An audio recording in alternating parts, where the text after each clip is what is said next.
bâtir un nouveau contrat social, c'est s'adresser à la jeunesse. Alors une fois qu'on a posé le mot, il faut savoir à qui on parle et de quoi on parle, parce que la jeunesse, en fait, elle est plurielle.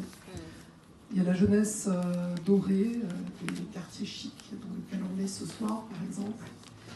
Et puis il y a la jeunesse des quartiers populaires, avec son lot de souffrance, de dureté, avec ces jeunes qui se sentent laissés pour compte.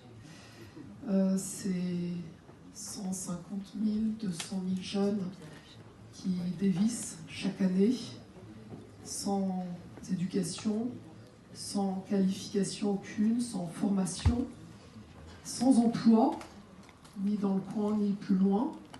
Problème de mobilité sociale. Et c'est évidemment à eux que nous nous adressons ce soir. Notre table ronde s'adresse ce soir en premier lieu. Le challenge de notre contrat social, ça va être de créer un véritable contrat intergénérationnel, en mettant ces oubliés de la République au cœur de notre attention, au cœur de nos préoccupations. Le courage, c'est d'aller vers l'idéal et de comprendre le réel. Alors c'est bien un extrait du discours de la jeunesse de Jean Jaurès, un 30 juillet 1903 au lycée d'Albi.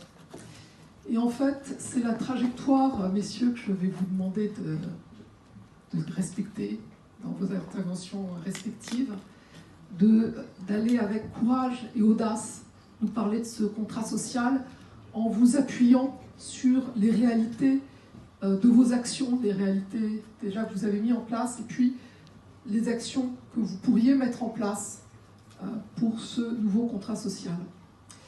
Je ne vais pas passer trop de temps à vous présenter, d'abord parce que Dominique l'a fait, puis en plus on a des problèmes de timing, mais quand même, rappelez la règle du jeu, vous aurez une dizaine de minutes chacun, 10-15 minutes chacun d'intervention. On va commencer par le monde académique avec donc Philippe Aguillon, professeur au Collège de France, Centennial au London School of Economics, et puis Philippe pilote un groupe de réflexion sur les programmes de sciences économiques et sociales pour Jean-Michel Blanquer. Tu pourras peut-être nous en dire quelques mots, quelques propositions, quelques attentes.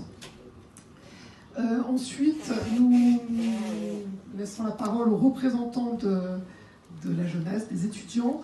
Donc le président du premier syndicat des étudiants de France, Jimmy Losfeld, qui nous parlera aussi moi j'aime pas trop ce terme des NEETs, mais l'intégration des jeunes par l'emploi, qu'on souhaite durable d'ailleurs, aussi la démocratisation des études supérieures, dont tu es d'ailleurs un bon exemple pour venir des milieux populaires, l'Université de Strasbourg, et puis là tu vas, grâce à des passerelles, entreprendre un cycle d'études à l'école polytechnique. Donc la mobilité sociale, ça existe, mais comment est-ce qu'on peut l'étendre à grande échelle?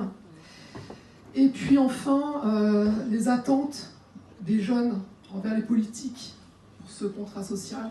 Et là, nous laisserons la parole donc aux politiques pour répondre à ces attentes, savoir ce que politique peut donner comme réponse à ces jeunes. Alors nous laissons la parole à Didier Bécher. Alors la démocratie vivante, on connaît bien Didier Bécher, député de la première circonscription des Yvelines. On travaille, on se rencontre souvent, groupe de réflexion. On sait que tu es très actif envers ces jeunes, en premier lieu ces jeunes à réintégrer dans notre société. Ce serait intéressant que tu nous donnes quelques exemples de ce que tu as déjà mis en place depuis un an, et puis voilà, que tu répondes au monde académique, au monde des étudiants, et puis aux questions-réponses de la salle. Voilà, Philippe, c'est à toi de commencer. Merci beaucoup de m'avoir invité. Je voulais d'abord parler un petit peu du rôle de l'éducation pour